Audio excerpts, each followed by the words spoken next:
Thing I have to ask all about 6 అడుగుల అందగత్తె. బేసికల్గా 6 అడుగుల ఆచానబావుడు ప్రభాస్ గారు. ఆ తర్వాత ఆవిడ 6 feet ఉంటారు కదా మన ఫరియా గారు. సో ఏంటి మా చిట్టిని ఎలా తీసుకొచ్చారు దీంట్లోకి? ఆవిడ ఒక పోలీస్ ఆఫీసర్గా చూపించారు ఏంటి అంటే ఈ క్యారెక్టర్కి నేను అన్నట్టు ఈ టీమ్ ఏజెంట్స్, సో ఆ క్యారెక్టర్కి ఆ కట్అవుట్ మినిమం ఆ మాత్రం ఉండాలని చెప్పి ఫరియాని పెట్టడం జరిగింది. ఏంటి ఆవిడ మీ మూవీలో ర్యాప్ పాడారంట, నిజమేనా? ఆవిడతో పాడించారు, చిందులు వేయిస్తారు మాకు తెలుసు, కానీ పాడించడం ఎవరి ఐడియా, ఎలా వచ్చింది ఐడియా? అంటే తనే మామూలు క్యాజువల్ తను ఈ సాంగ్స్ అవి కూడా చేస్తూ ఉంటుందండి మామూలుగా. సో మామూలు క్యాజువల్గా ఒకరోజు సెట్లో పాడుతూ ఉండగా వినిపించింది, రితేష్కి వినిపిస్తే బాగుంది మన సినిమాకి వాడచ్చు కదా ఇది అంటే, తను వెంటనే ఆ లిరిక్ మార్చి మన సినిమాకి ఈ సినిమాకి తాలూకు లిరిక్ పెట్టి ఇంకో వర్షన్ చేసి వినిపించింది. సో దాన్ని ప్రమోషనల్ సాంగ్గా వాడుతున్నాను. ఓ ప్రమోషనల్ సాంగ్ వాడుతున్నారు.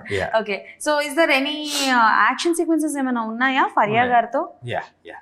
అనుకున్నారా ఎప్పుడైనా, లైక్ ఆవిడకి దెబ్బలు తగలడం కానీ, మీకు ఎప్పుడైనా యాక్షన్ సీక్వెన్సెస్ లో దెబ్బలు తగలడం? అంటే మరీ పెద్ద పెద్దవి కాదులేండి, చిన్న చిన్నవి. చిన్న చిన్నవి జరుగుతూ ఉంటాయండి. ఎనీ యాక్షన్ సీక్వెన్స్లో ఆ మాత్రం ఉంటుంది.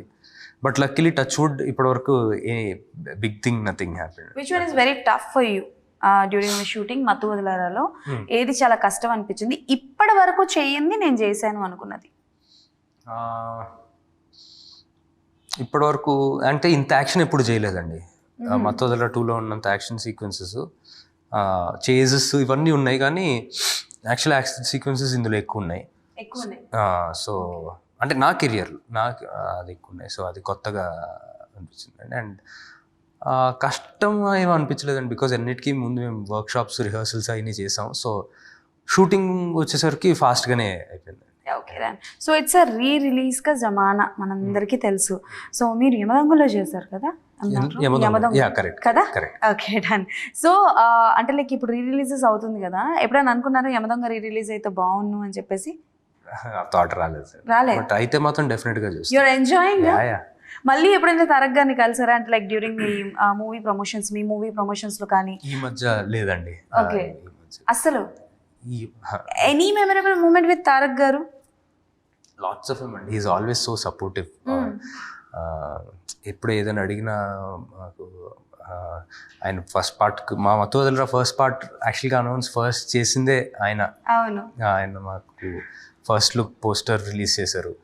Very grateful. Is always very helpful అండి. ఇన్ ఫ్యూచర్ ఎప్పుడైనా మిమ్మల్ని తారక్ గారిని ఒకటి మూవీలో చూసే అవకాశాలు ఏమైనా ఉంటాయా? We're actually waiting. That will be, అంటే నాకు అది ఒక ఫుల్ఫిల్లింగ్ డ్రీమ్ లా ఉంటుంది అది.